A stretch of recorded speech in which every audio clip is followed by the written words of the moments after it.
Here's the fault of everybody. Here's the problem. I've seen this. You've seen it. Your fellow decent Americans who bust their ass and work and have got used to becoming a slave, they keep hoping there will be one tiny little piece of evidence, one policy, one grandiose promise of utopia and altruism that'll prove beyond the shadow of a doubt every time a Democrat opens their mouth, it's a lie.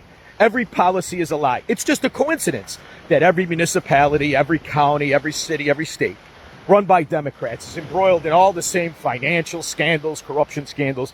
So they keep thinking this is it. So when you wake up and you see on television or on your favorite media outlet, bigger than Watergate, and what they're referring to is the fact that under the Obama White House, the FBI was corrupted. The judicial system was swindled.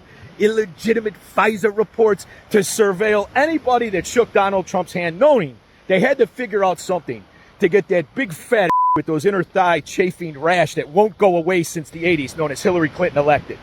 No kidding. That's the same FBI that was surveilling Papadopoulos and everybody else who shook Trump's hand.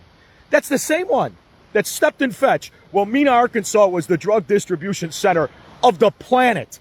Well, Bill was raping women, banging women in Mena, Arkansas. That's the same one that watched the Clinton Foundation steal billions and billions and billions of dollars used as a money laundering operation. And you don't think they were going to protect that? They weren't just protecting Democrats. They were protecting themselves, just like the CIA, just like every other bureaucracy. 22 million people, directly and indirectly, work for governments, municipal, state, local, federal. We're way outnumbered, kids. That's why when they give you the election results, it's bull.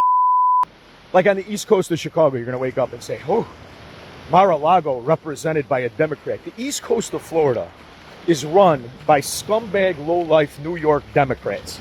What do you think is going to happen in an election? What do you think is going to happen? And it's all mail-in ballots. She won by 800. Mail-in ballots. Let's hold on.